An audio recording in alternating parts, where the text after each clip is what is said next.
Hi guys, in this video I'm going to be doing an experiment looking at how we would investigate a factor that affects the rate of an enzyme controlled reaction, just looking at the kind of practical aspects of how to plan the investigation, how to carry it out, and what are the kind of minor details that we need to make sure that we are controlling and measuring and considering in order to make sure that our experiment is valid and reliable.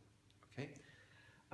Before we do that though, I'm just going to talk a little bit about just recapping kind of the basics of enzymes and just the essential parts of the theory that we need to know and understand before we look at the practical aspect. Okay, so let's begin.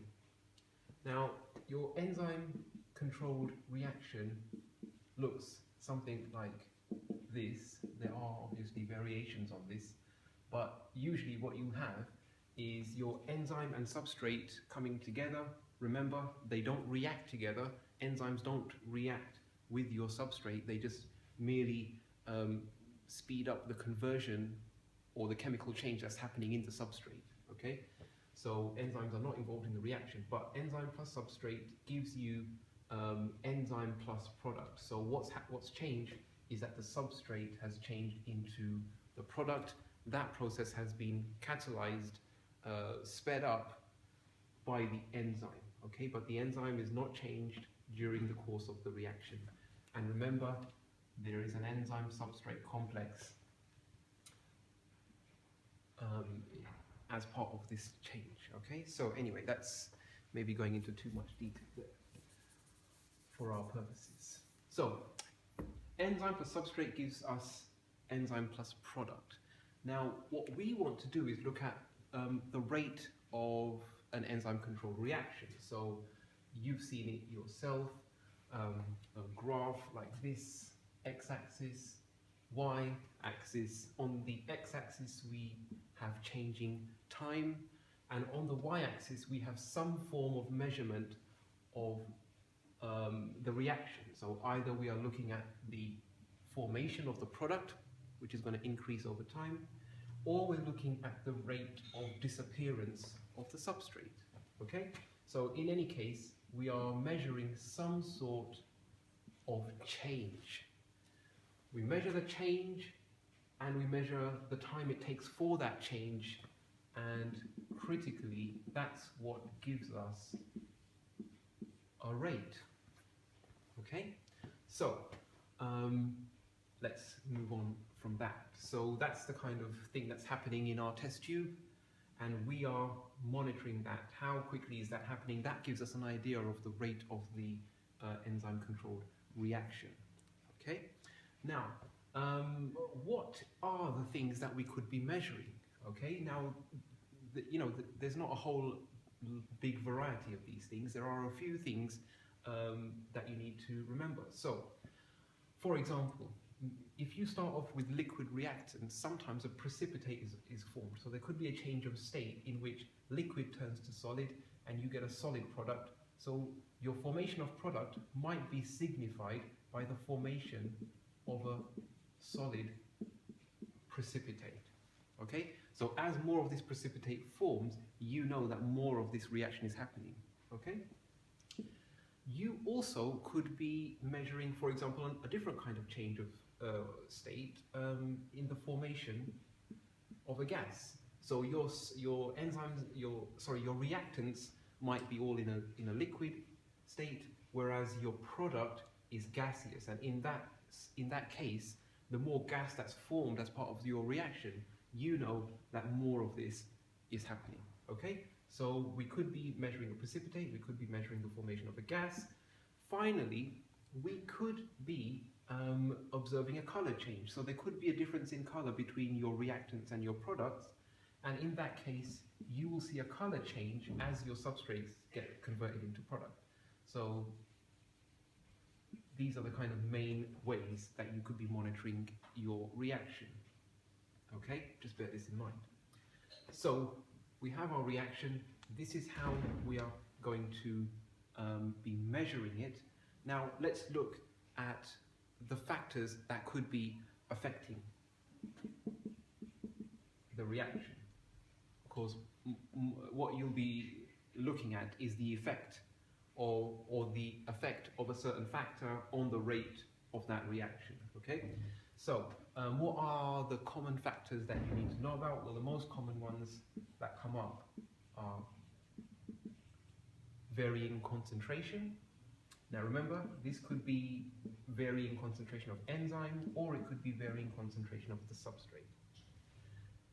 Secondly, you could be looking at changes in pH. How do changes in pH affect the progress of this reaction? And last of the more common ones is temperature. Okay, how does varying temperature affect the rate of an enzyme-catalyzed reaction? All right. Now, if you want to look at the theory or explanation of how these factors affect the enzyme-controlled reaction, I have made videos on that, so you can look at that on the channel. But in this one, we're really going to focus on the practical aspect of how we would investigate these. Theory is discussed elsewhere in a different video. As well as these factors, you also have, remember, inhibitors, okay? And they can reduce the rate of an enzyme-controlled reaction. And finally, cofactors. If an enzyme needs a cofactor to work, they can often increase the rate of a reaction for that enzyme. Remember, not all enzymes have a cofactor, just in the case that it does. So all these things can affect the rate of conversion of substrate to product, and they are investigated in pretty much the same way. So just remember, it could be any of these factors. The principles of the investigation are the same. It's just minor variations about how you would set up the experiment. Okay, so we're going to look at the basic principles of an investigation. What are the essential things that you must mention to get full marks?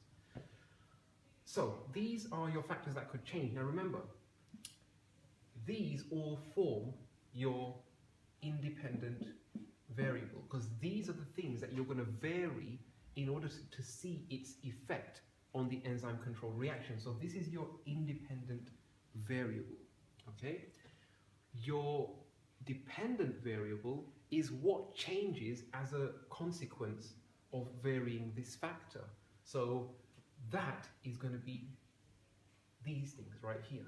So whatever is changing as a consequence of varying concentration, pH, temperature, inhibitors, cofactors, whatever changes as a result of that, that's your dependent variable.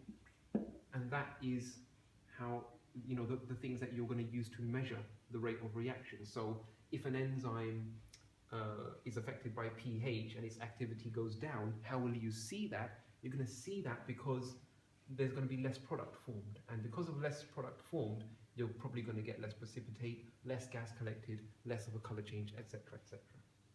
Okay, so that's your dependent variable.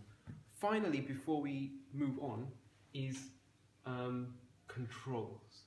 Okay, so usually with enzyme experiments, you should have the main control, which is the no enzyme control, i.e., does just to prove that, you know, the gas only, the gas is only formed, or the color only changes, or the precipitate only forms when the enzyme is present.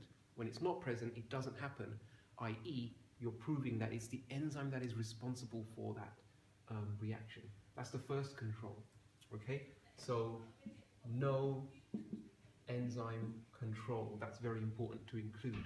And secondly, you have to make sure that you're controlling all the other factors, all the other variables. So if I'm investigating concentration and I've got a range of concentrations, so I'm varying concentration, I must make sure that my pH, temperature are constant throughout the experiment. They are not changing if I'm changing concentration. Okay? Similarly, if I'm investigating the effect of a range of different pHs on an enzyme, I must make sure that my enzyme and substrate concentration are always the same, and that temperature is always controlled and the same, so that I know that whatever's causing the effect on the enzyme catalyzed reaction, it's only the factor that I'm changing and not the other factors. Okay, so two controls you must make sure that you have is a no enzyme control, and also the fact that you're controlling all the other variables, you're only changing one variable. Okay, so that's pretty much the theory. Next, we'll do the experiment. We'll be looking at catalase and the effect of varying substrate concentrations. How would we do that in practice? Remember, it's the principles that I want you to keep a hold of. So I'm not going to do every single experiment, but it's the principles that I want you to understand and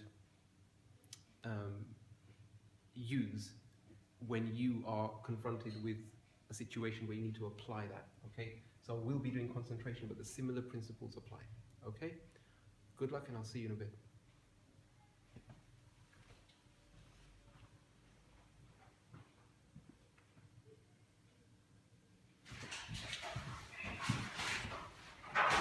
Right guys, so here we have the experiment set up, ready to go.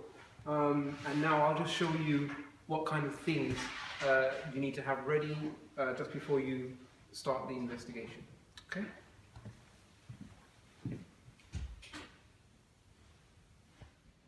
So in this experiment, what we'll be doing is investigating the effect of different substrate concentrations on an enzyme-controlled reaction. Now, in this case, the enzyme will be catalase, and we've got some ground up carrots here as our source of enzyme. And we'll be using hydrogen peroxide as the substrate. We'll be varying the concentrations. So here we have a range of different concentrations, 4 different concentrations there. And as you may well know already, that when hydrogen peroxide breaks down, and when that reaction is catalyzed by the enzyme catalase, hydrogen peroxide is broken down to water and oxygen. Okay, so oxygen is gas, and that's the product that we'll be looking at the formation of, just like we discussed previously. So in this case, our product is a gas.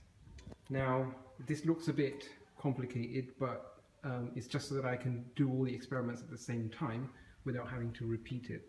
So in each of these measuring cylinders, I'll be collecting the gas through this delivery tube. The reaction will be happening in a boiling tube like this one. When the substrate and enzyme are added together in that tube, I will put the bung on the tube. All the gas that is produced will go through the delivery tube and through the delivery tube and into the measuring cylinder, and as the gas collects, we should be able to use the measuring cylinder to determine the volume of gas that's being produced. Okay, now as we said, we do need to control a few things. So first, what we'll be doing is making sure that all the reactions happen for the same amount of time. So we'll be looking at the volume of gas produced in the same amount of time, and for that purpose we have our timer.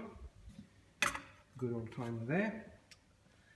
And next we'll be controlling the amount, the amount of enzyme, or the concentration of enzyme, and we'll be doing that by weighing our enzyme, or in this case ground carrot.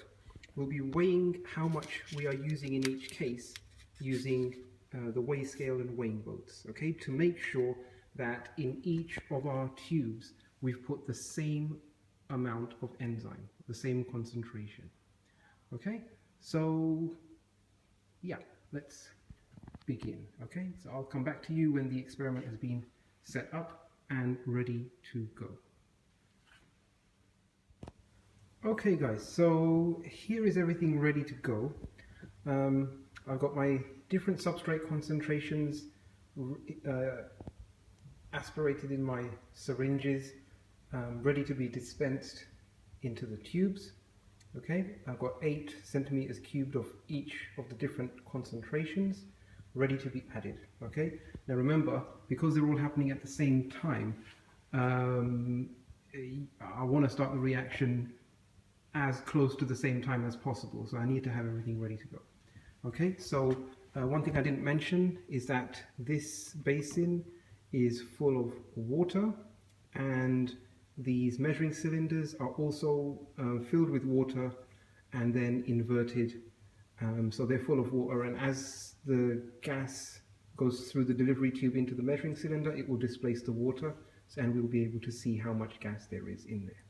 Okay, I'll use my weighing boat and scale to measure 4 grams of the carrot puree and put them in 4 tubes each, and I've also labelled each tube with the concentration of substrate that's going to go in there. So that's 0.5 molar, 1 molar, 2 molar over there, and around here 2.5. Okay, so I will join you next when everything starts. Okay, so start the clock.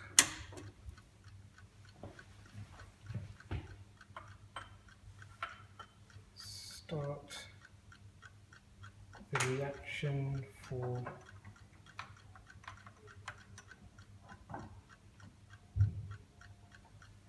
0.5 molar. Start the reaction for 1 molar.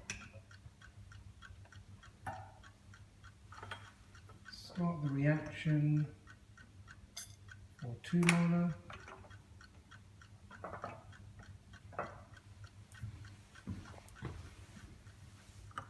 And start the reaction for 2.5 molar.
Okay, so it's coming up to 5 minutes, and as it hits 5 minutes, I will stop the reaction for the 0.5 molar.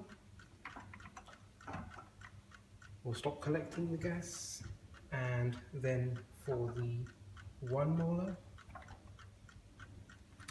and then for the 2 molar,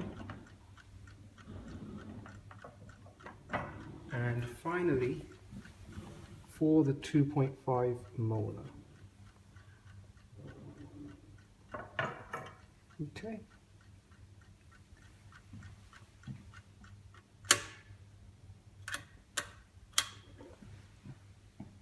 Right, now we'll have a look at the results. Okay, so we're just going to take a brief look at the results before we do a more detailed analysis.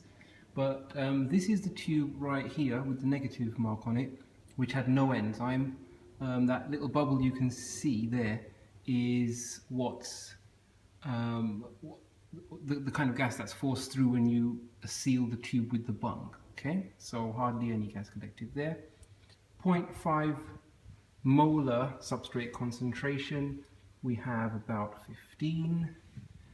Going round to 1 molar, we have about 25,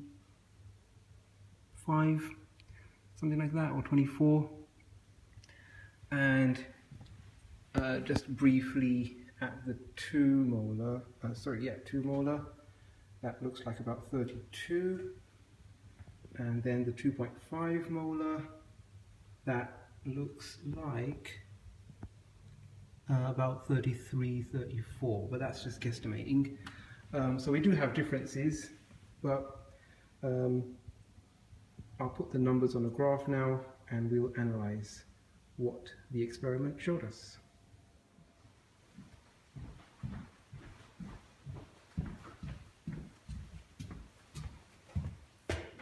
Right, like a good boy, like a good student, I have now recorded my results on the table.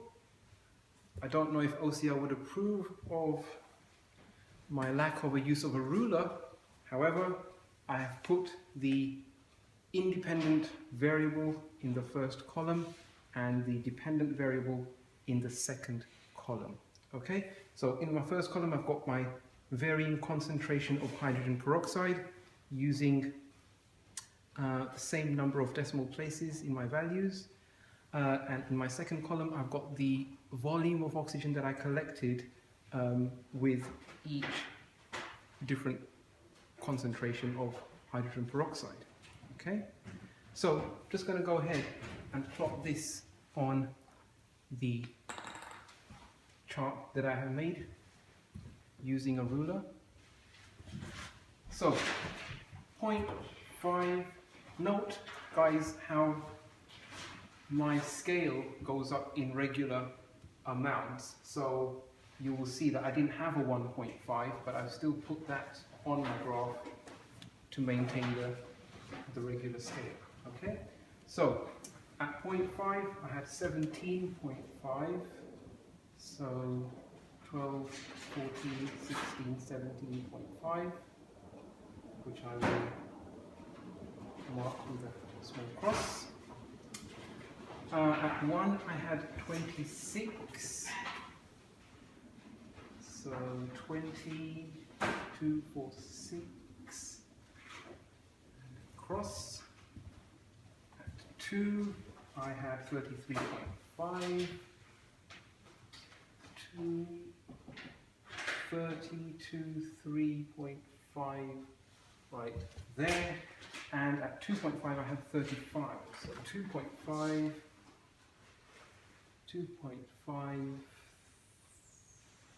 30, 2, 4.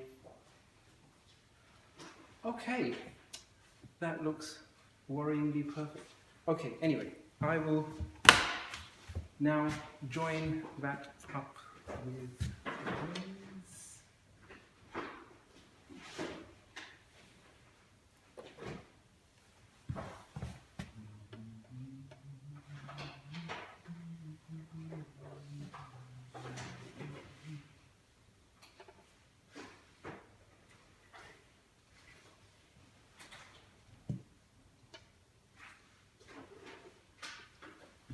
Okay, so we join the lines up with a ruler, and that is our result. This is how our rate of product formation varied with our varying concentration.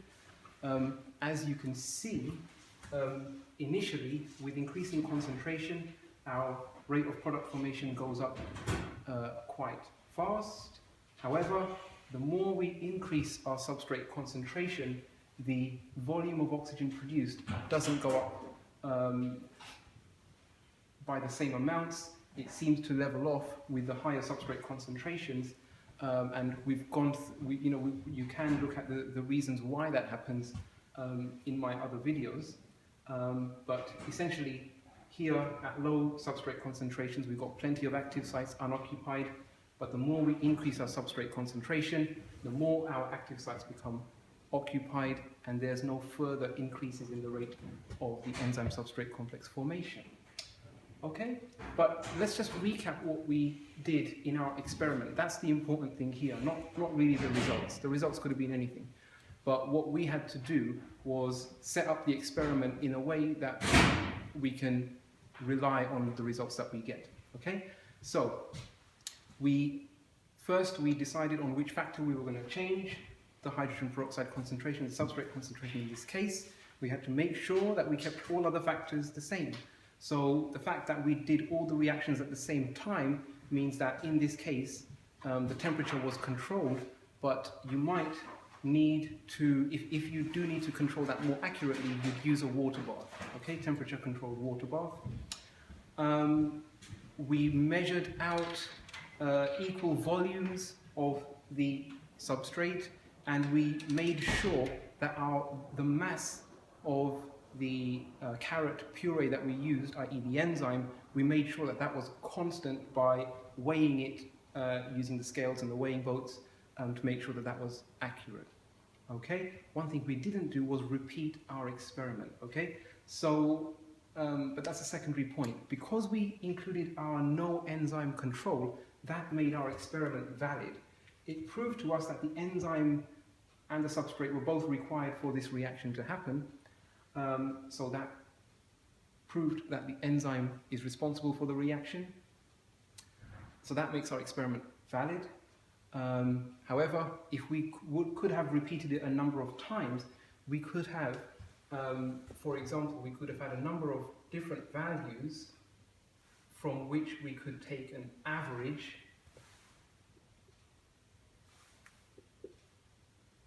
So that would have allowed us to identify anomalies, okay? We only did one repeat here, so we don't know whether any of these results are anomalies. But if we had done it 3 times, we could have said that because these two values are close together and that one is far away, that this is an anomaly, okay? So if we had done repeats at least 3, 2 of them are close together, one's far away, that would have allowed us to identify anomalies. That's why you need 3, because if you just had 2, you wouldn't know which one is the anomaly. Yeah? Okay?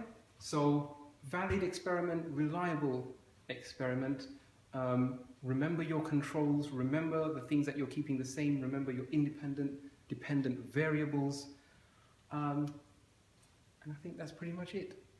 Okay, remember the same principles that we did here, it can be applied. We could have had, for example, varying pHs, in which case we would have had to keep all the concentrations the same, temperature the same. We could have been varying temperature, in which case we would have had to keep concentration the same, pH the same. Okay? Right. Good luck, guys.